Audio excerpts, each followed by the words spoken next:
8 teams left, 4 games to go through. Yeah, guys, spots in the AFC and NFC championships are available. Let's get right into it. 2024 NFL Divisional Round Weekend Preview. Here we go.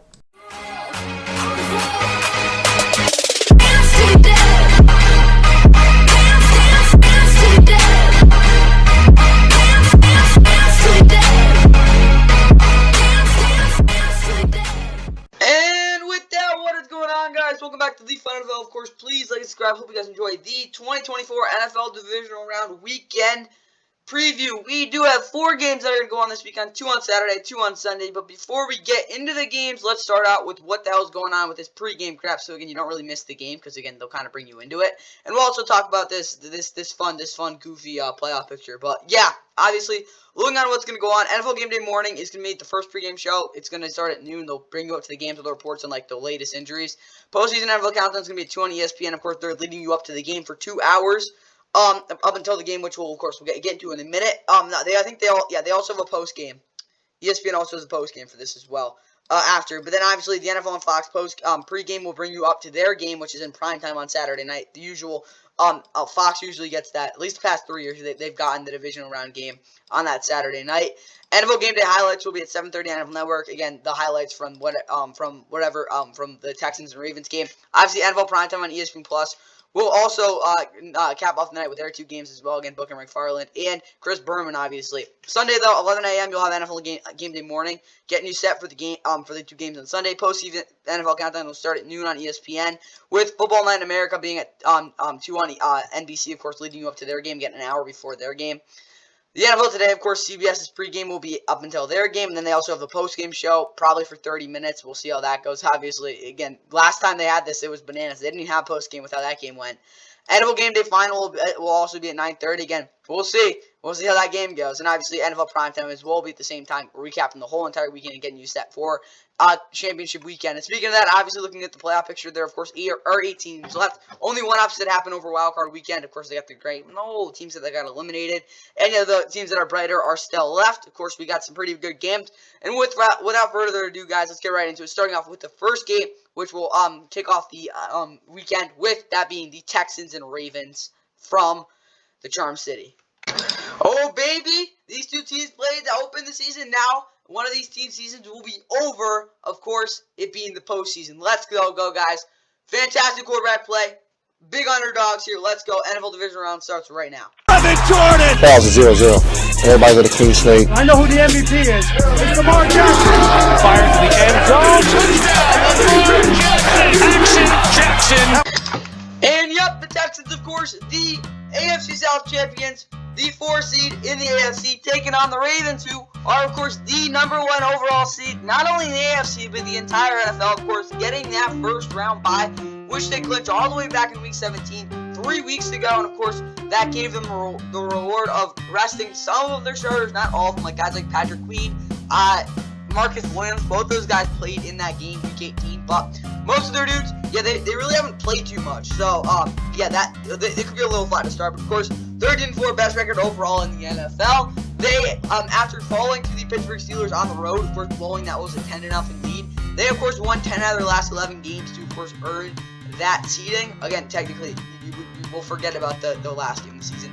Texans, on the other hand, obviously, this is an unprecedented season for them.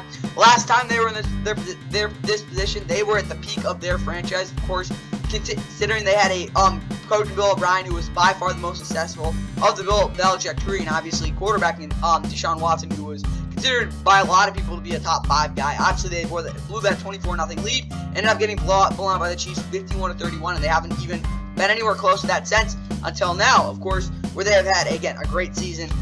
Just completely shocked everyone with a 45-14 blowout dominating win over the Cleveland Browns. Of course, they are on a 3-game winning streak coming this one. This is a very good team. You do not want to underestimate them. But then again, they are still really young.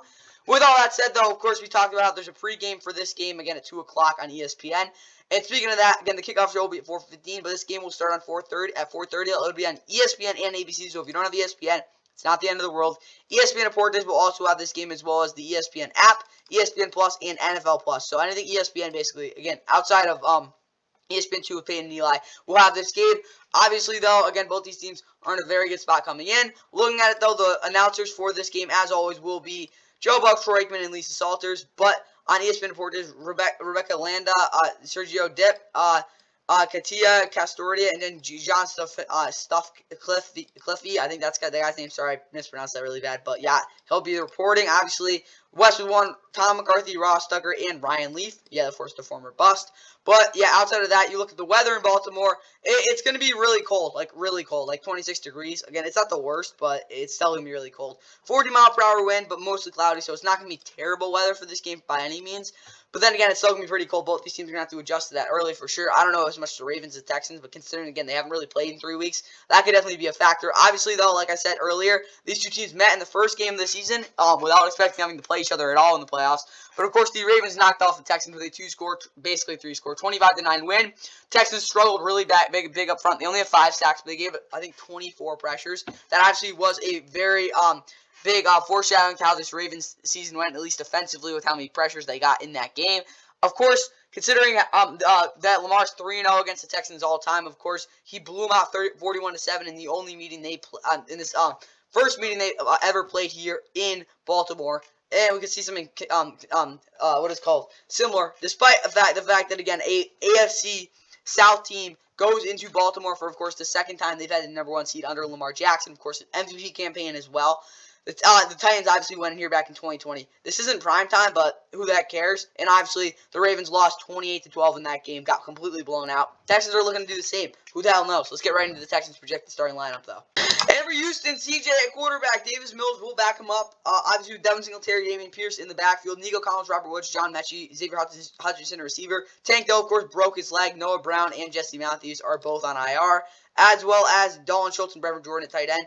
Again, you will not see Troy Harrison. He's still on IR, but their actual fullback, Andrew Beck, is questionable. Their O-line is, as usual, George Fant is questionable, though, on the offensive line. Again, Kendrick Green, both those guys, interior offensive linemen, are both on IR, as well as Titus Howard, of course, a starter. Jarrett Patterson, not really a starter. And then Killian Zaire, something like that. Will Anderson Jr., Jonathan Grenard, Derek Burnett off the edge, Joan Horn, Jerry Hughes, 2 backups are both out, as well as Hassan Ridgeway, a defensive tackle, on IR. Sheldon Rankins, Millie Collins, though, are their aces up the gut. Of course, with Christian Harris, very good, what is called second-year linebacker. Really watch out for him. Of course, he had a pick 6, a sack, and 7 tackles last week in the win over the Browns. Denzel Perryman, Blake Cashman, 2 underrated dudes, also a linebacker.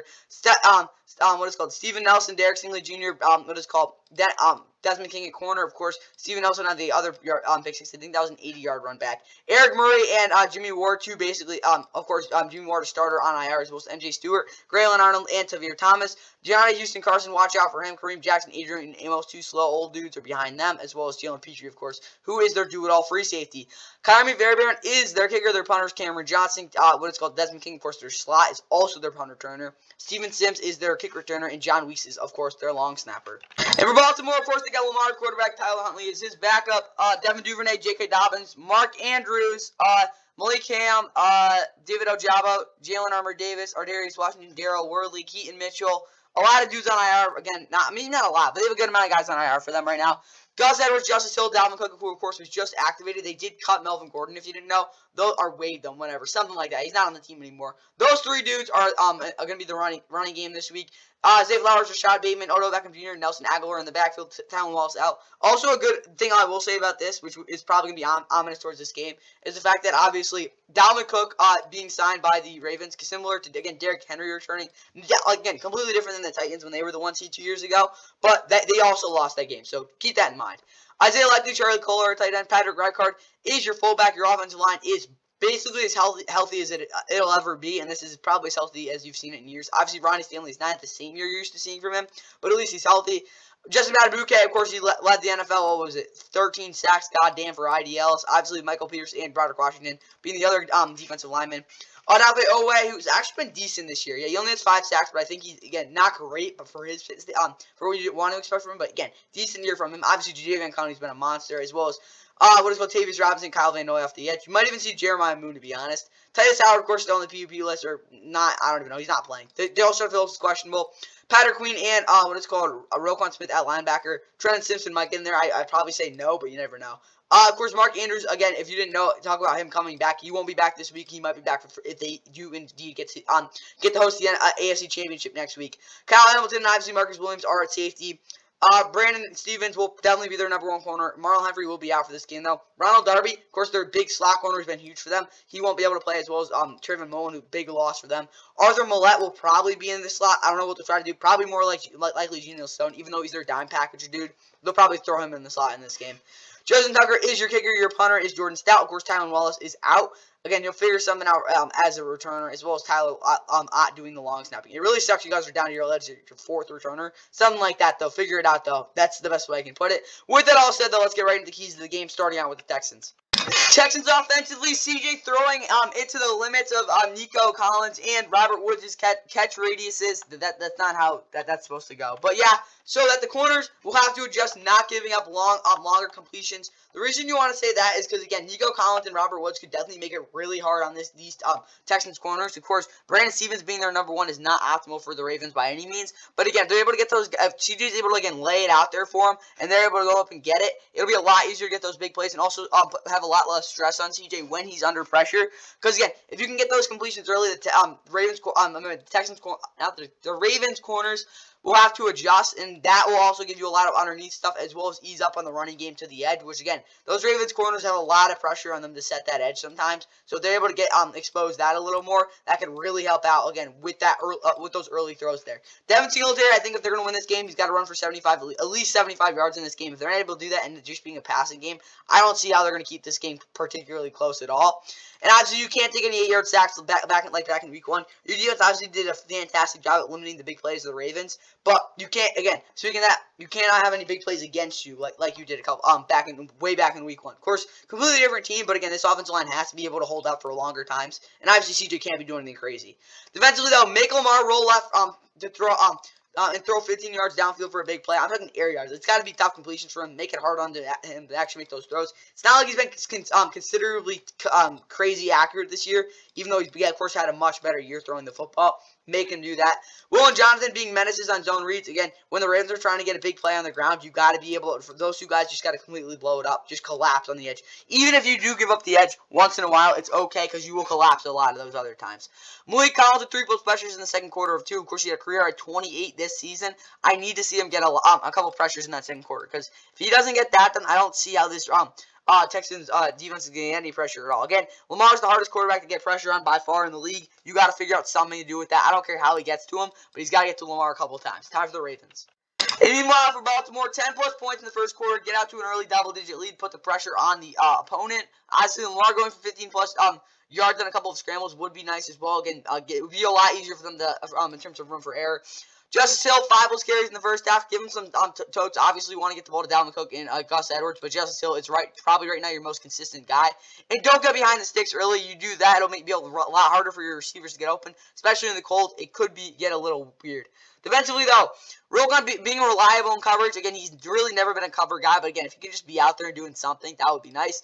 Kyle Hamilton staying juiced in up to the fourth quarter. He's got to have that consistent energy. He is the heartbeat of this defense at times. He's got to show that.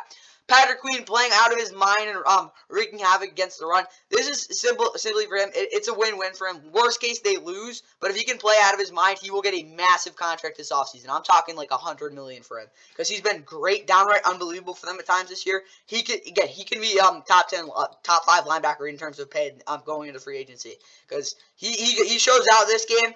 It's a done deal. And obviously get some sacks as well. 5+ would be great. Similar to the way you guys played them back in week 1. That's all I got for this Texans-Ravens game, guys, though. Let's get into our next game, Packers and Niners.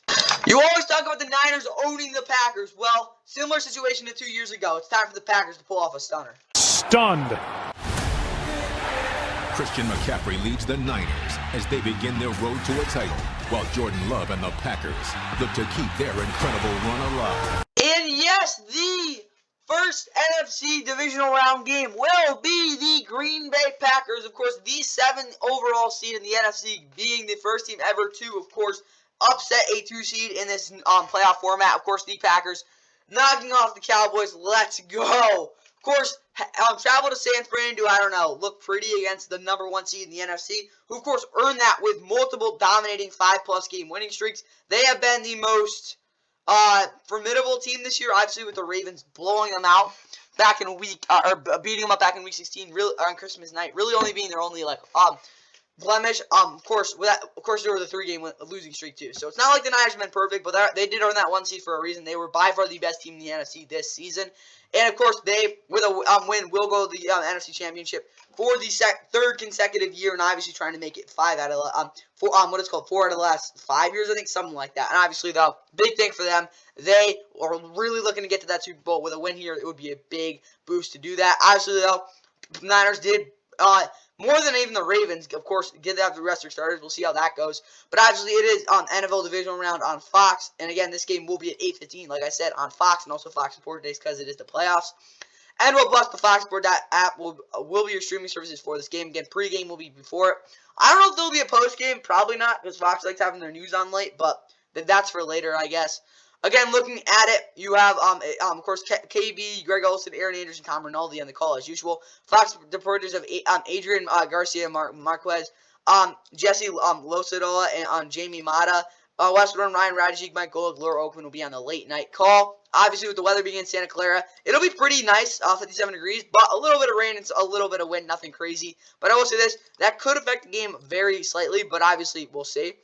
But definitely, for this game, guys, of course, the Packers and Niners, last time they played really was actually back in the division round when the Packers, of course, lost as the 1 seed to a 6-seeded 49er team, which obviously really boosted the Rams to the Super Bowl. Of course, the Niners won that one 13-10, and the Packers did not score an offensive touchdown after the first drive. We'll see if it's a similar type of situation in this game. Obviously, the Packers are looking to pull off a massive upset, which would be completely ridiculous. But with all that said, let's get right into the Packers' projected starting lineup. Alright, whatever. Jordan Love, the quarterback. Sean Clifford's his backup. Aaron Jones, A.J. Dillon's questionable. Emmanuel Wilson behind him. Christian Watson, Romeo Dobbs, Jaden Reed at receiver. Dontavian Wicks is the 4th dude, but he'll get in there a lot, don't worry. Semi Torre, David Bakhtiari, and Luke Tenuta all on IR. Luke Musgrave, Tyler Kraft, tight end.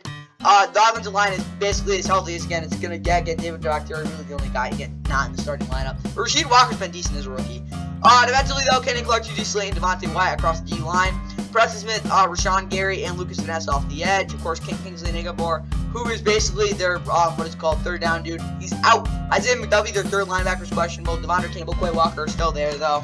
Jair Alexander's questionable. Keyshawn Nixon, Robert Rochelle, Carrington Valentine at corner. That could be a little concerning. Corey Valentine will definitely get in there a little, too.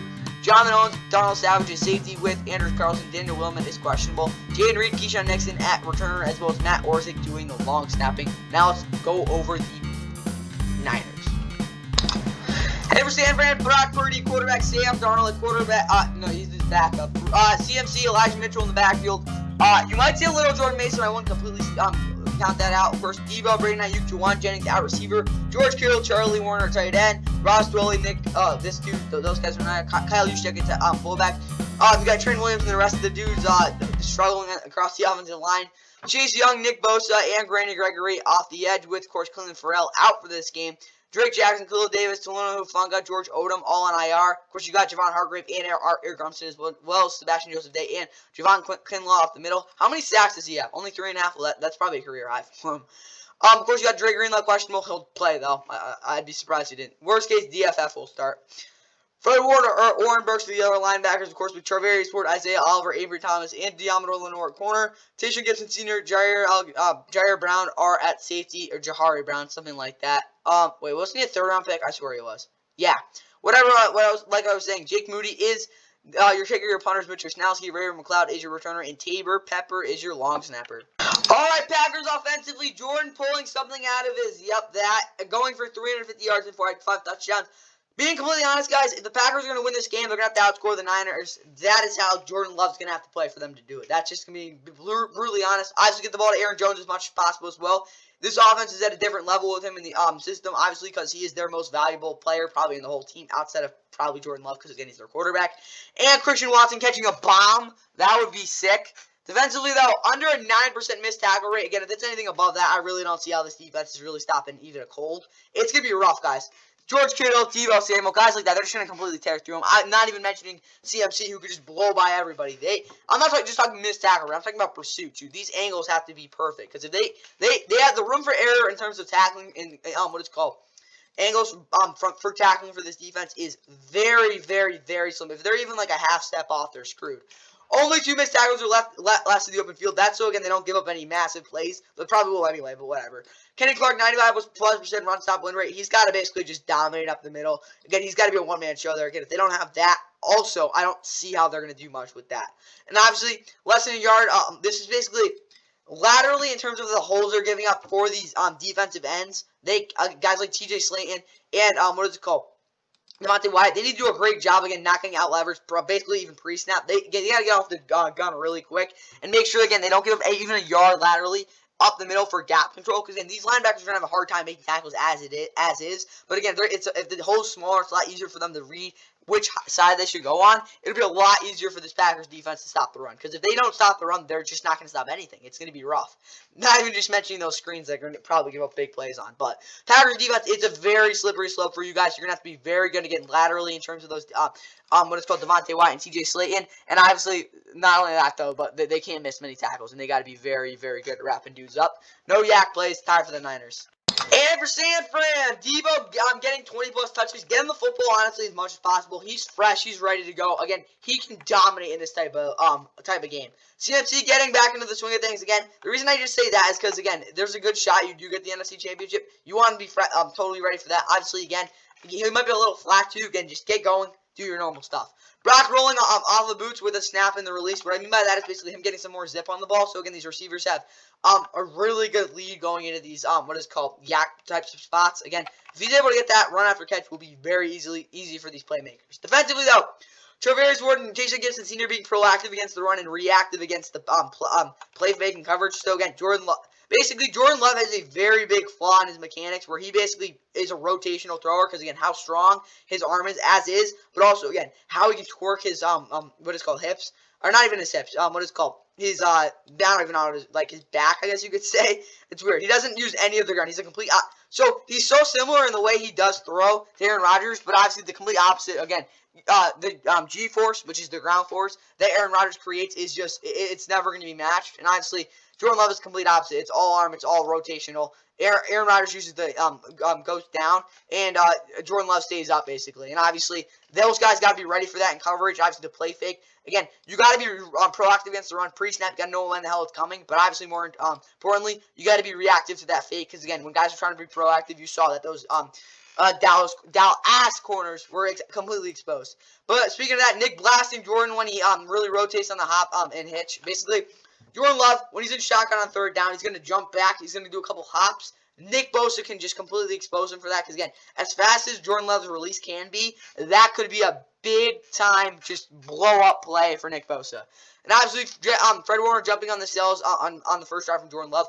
Another thing about Jordan Love's, what is it called, mechanics. He sells where the hell he's going to throw the football. Not by his eyes, obviously, but Fred Warner can see it pre-snap. Because, again, he rotates. When he starts to wind up, Fred Warner will know where the hell the ball is going, and he can really jump on those, especially in the first drive. Expose him for that. Make Jordan have to adjust for them to have any shot at moving the ball on you guys. That's really all I got for the Niners and the Packers, guys. Again, a lot of stuff for this game. Big, crucial stuff for the Packers defense, obviously, as well as this Niners defense, who, of course, can dominate this football game. That's all I got for Saturday, though, and basically Saturday night. Let's get into Sunday with our first, wrapping up the NFC divisional round. Oh, baby! Lions can head to their first NFC championship since 1991. Only the second time since the NFL, I guess, kind of formed. And the Bucs are there, too. Yeah, they're just along for the ride.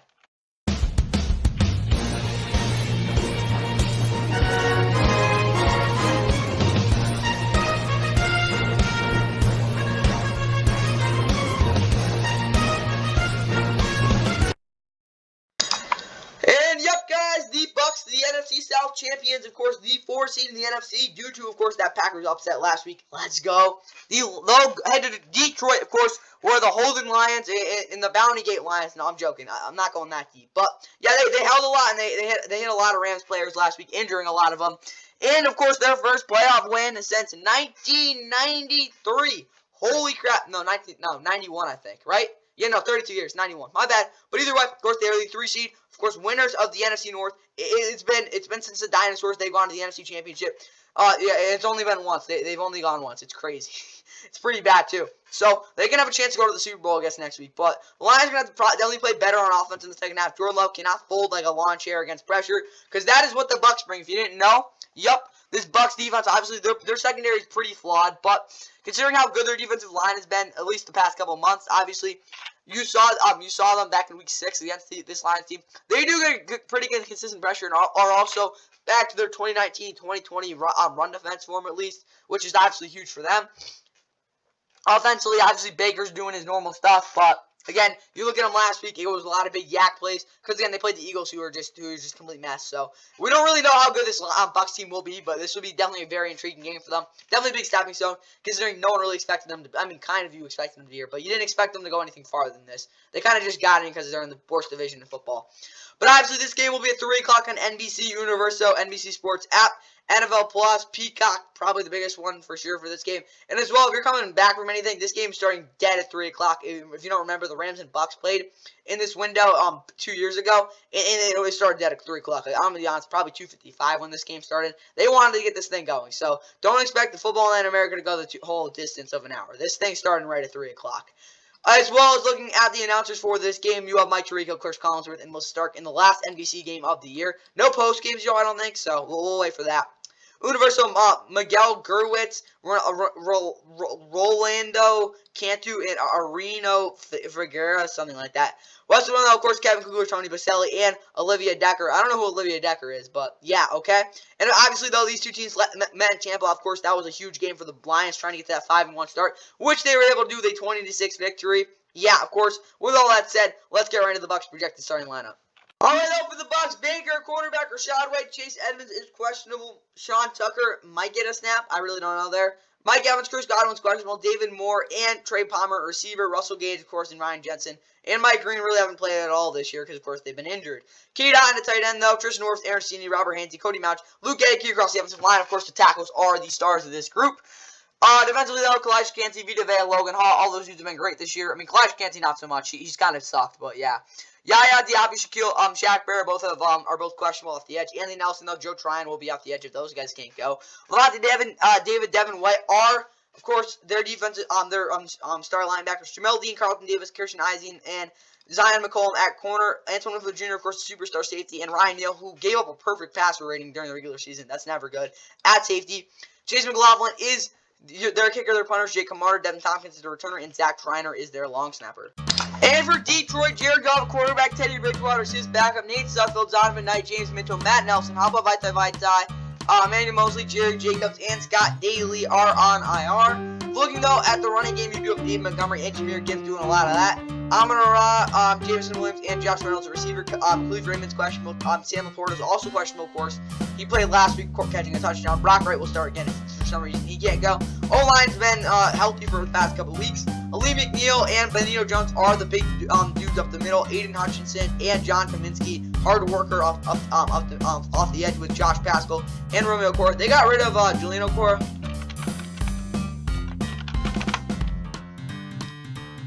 Oh, they cut him. Why? Oh, they activated. Okay, well, I don't know why they would cut him, but whatever. He's not that good, but, like, his brother, so you get it? Oh, yeah, I was going to go, how is Charles Harris still on this roster, bro? He had his best season, like, 2 years ago, and he's such a freaking bust. Holy crap.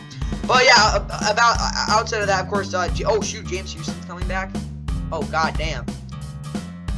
Look out for this dude, guys. He had 8 sacks as a rookie last year. I'm not saying this dude's exactly the most consistent with pressure, but he played 7 games and had 8 sacks. And if you didn't know that that's always good, no matter how good you are. But yeah, look out for James Houston for sure. Outside of that, though, what the hell? Of course, yeah, there's 2 linebackers in Jack Campbell and Alexander Deloney. Derek Bryan, of course, is their sub linebacker, the junk man. Cam Sutton, Brian Branch, Khalil Dorsey, and Kendall Vildor, one of the worst corner rooms in the league, is there, as well as C.J. Gardner-Johnson. Of course, he likes talking trash. I would not be surprised if Baker bumps his head, as well as Kirby Joseph, who is a cheap player, and Tracy Walker, Fedi Melifanu at corner. Or my bad, at safety, basically. He used to be a corner. Michael Badgley is their kicker. Your punter is Jack Fox. Donovan Peoples-Jones will probably be doing the punter during again if Cleve Raymond can't go. But he was questionable as well last week. Craig Reynolds is your kicker returner, as well as Jake McQuaid doing those long snapping stuff. Alright, Bucs offensively, Baker throwing for over 500 yards and 7 touchdowns with some screens to slow down the pass rush. Again, that's more reasonable. That's the point, though. They got to run some screens to get the pass rush down, because, again, you look at the Rams last week, Matt Stafford got completely bashed, because, again, they didn't really have much of any sort of a screen game at times. I'm talking to, like, Rashad White, because they do have a very good O-line in space. Get them there. Really get that going. Mike Evans with 10-plus catches as well. Get him the football as much as possible. He is the man in this type of game. And Chris Godwin going 75-plus yards to the house. But more realistically, though, Baker throwing balls where the corners hold. Obviously, that means they will get a lot of holding penalties, which they should, because the Lions corners really suck. But looking at this defense, Vita Vea eating Detroit interior like he's a Lion. Yeah, that would be great. But Vita Vea just completely, again, dominating up the middle against the run. We'll make it really hard on the Lions to move the football. And swats from the edge rushers to make Jerry know he ain't going to have time to wind up. Of course, look at that loss back in Week 6. Not only did their offense suck, but the Lions offense, Jared Goff, of course, had that bomb to Jameson Williams, of course, where he took 4 seconds to get that thing out of his hand.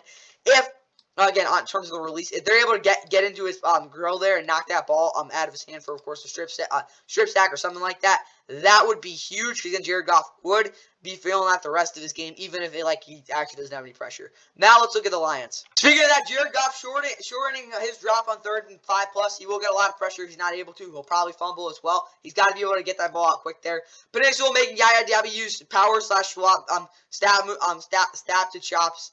Not the chops, 2 chops. Stab to chops moves. Chops to get by. Of course, yeah. Peninsula making it really hard with Yaya Diaby, because, again, he's a very big finesse rusher. But again, if he gets stabbed before he can chop down Panay's arms, it'll make it really hard for, again, Yaya to really do anything, and that's really what Peninsula's goal should be. And obviously, 200+ yards in the second half would make a good effort to closing this game out. Defensively, though, please don't hold if you're the corners. Again, you're going to get called this week. It was so egregious last week. You don't have Craig Rolstad and a biased ref calling this game. Aiden with 12+ pressures as well. Again, he's just got to go off. He led the league in pressures for a reason. See what the heck he can do, of course. I think he averaged like 4 a game. Alex and Jack cracking Rashad White on the first drive. Again, they got to set the tone really early. Yeah, you're not running over us. We're dictating you, and that would really help, obviously, with knocking Trey Palmer at the top of his route, being Kirby Joseph. He's got to be able to do that, because Kirby Joseph, again, he can get on Trey Palmer early. Trey Palmer won't be able to run any sort of effective routes over the middle, which make it really hard on Baker Mayfield to get the ball out quick, which is really how you get Aiden Hutchinson in some of those pressures. That's really all I got this Lions defense, guys. Let's get to the actual game we all care about. Mahomes, Allen, yup, part 7. It's the rematch. Let's go, guys. Bill's looking to avenge it as Mahomes goes on the road for the first ever time.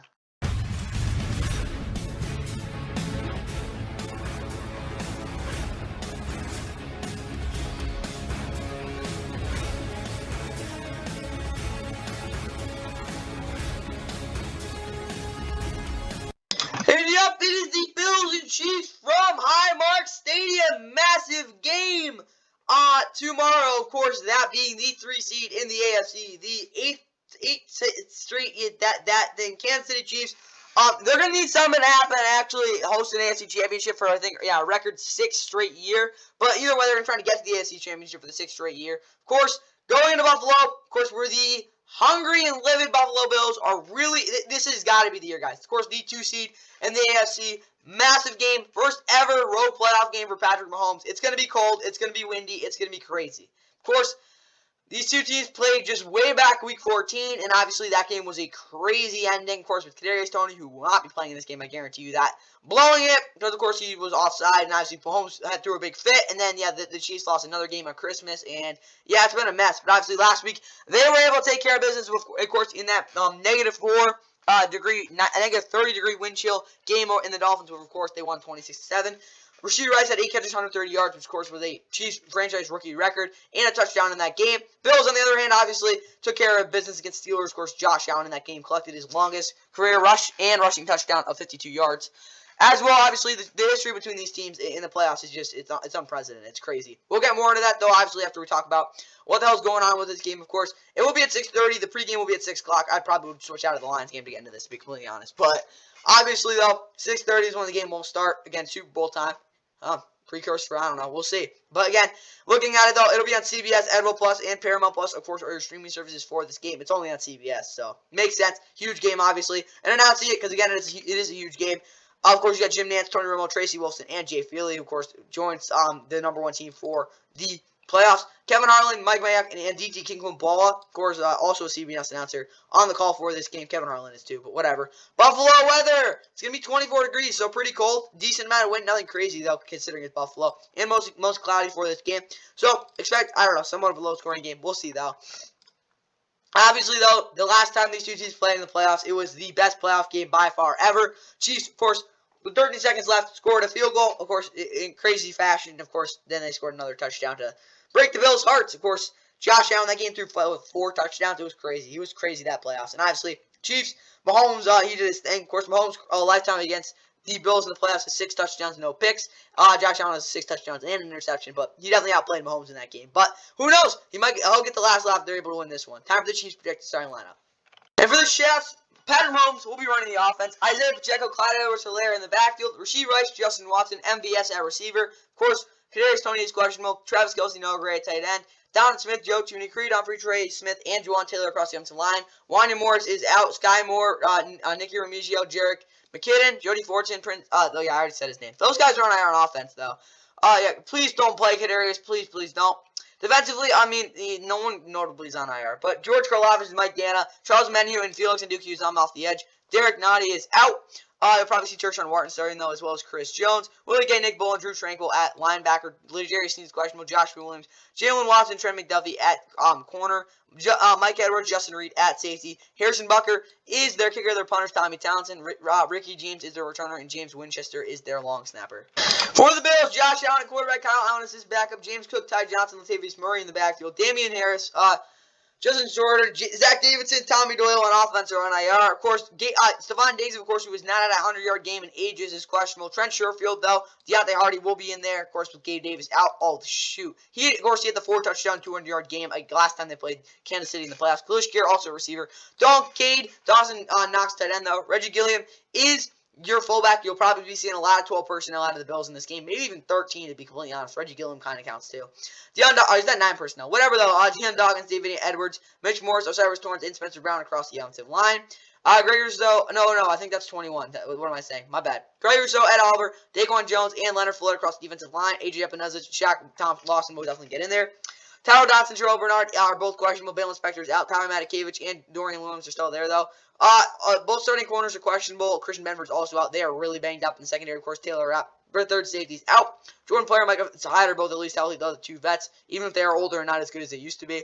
Tyler Bass is your kicker. Sam Martin is questionable punter. Guys, what the hell? DeAndre Hardy, Ty Johnson, returner, and of course, Reed Ferguson is your long snapper. You guys are beat to hell. I don't know what to say, guys, but this is going to be an uphill battle for sure in this game. Kyrie Elam might start. That's how bad it is. All right, let's get right into the keys of the game to wrap this thing up. All right, the Chiefs offense, Rashee Rice being the engine, 12+ targets. You got to give him the football, guys. He's by far your best receiver. Again, he's literally the yak demon. Get him the damn football.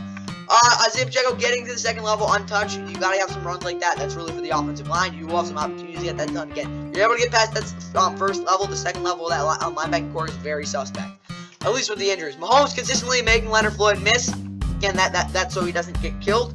It's 6 plays from Travis as well. Again, if you can make some stuff happen, that would be nice. And as well, 30+ points and 3+ combined touchdowns. Stop having around field goals, guys. Again, if you score 3 touchdowns and 3 field goals, I think 6 possessions there of scoring should be good enough to win. Meanwhile, with this defense, though, Trent and Legarius running the show. What I mean by that is those guys dictating what Josh Allen can do and will do. Also dominating. That would be really cool. Nick Bolton demolishing Josh Allen when he tries to do a fake slide, so he doesn't do it again. And also, Nick Bolton says, "I'm not messing with your BS," because that would be really funny. And as well, domination in the closing moments. That meeting that last drive. If they are getting a situation like that, they have to take advantage of it. Because if they don't, well, the Bills will. So that's really all I got for the Chiefs, guys. Good luck to you guys. I mean, not really. Taylor Swift's getting a little old. But now let's look at the Bills. All right, I'm gonna be really honest here, guys. It's pretty simple for the Bills. First off, Josh has to get it. He has to get the last drive. So if you're this defense, just kind of give up a touchdown or something. But Josh Allen's got to be in the field for that last drive. They got to run the ball for over 250+ yards, in my opinion, as a team, which is a boatload of yards. But They were able to do it once. I can see them doing it again.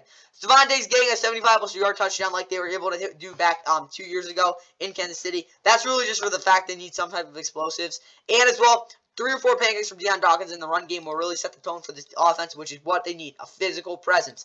But for this defense, Jordan Poyer with a pick six would really help out. Keep Travis Kelce in check, and if he gets going, this defense will have a lot of more problems to deal with. Greg Rousseau with 2+ sacks. He's their number 1 right now. Get it done, bro. And under 300 total yards allowed would be really good. I think they can get that done for sure. But obviously with a shutout in the fourth quarter, if they're able to do that, I really think this team actually has a shot knocking off the Chiefs, guys. They're home. Do it for Bills Mafia, guys. That's all I got for the Bills, guys, and that's all I got for the 2024 NFL Divisional Round Weekend Preview. Hope you guys enjoyed, and see you for the recap on Monday. Until then, though, no, Sunday. I'll probably be recapping the games. We'll see, though. You'll see me then. Yeah, enjoy the 4 games, though, guys. Until then, enjoy your weekend of football. Again, this is the best weekend of football all year. Enjoy. An issue with drops. They dropped the league-high 32 on this team. All in. Receivers, backs. 3rd and 18, and able to loft it. Oh, what a play to Kelce. That's the kind of thing that Mahomes does. He creates something out of nothing. That goes for 24 and a first down. That's amazing. This is intercepted by most people, as you see Kelsey's wife, Taylor Swift, in the audience. Or I'm sorry, girlfriend. Not yet. What a throw, and great feel by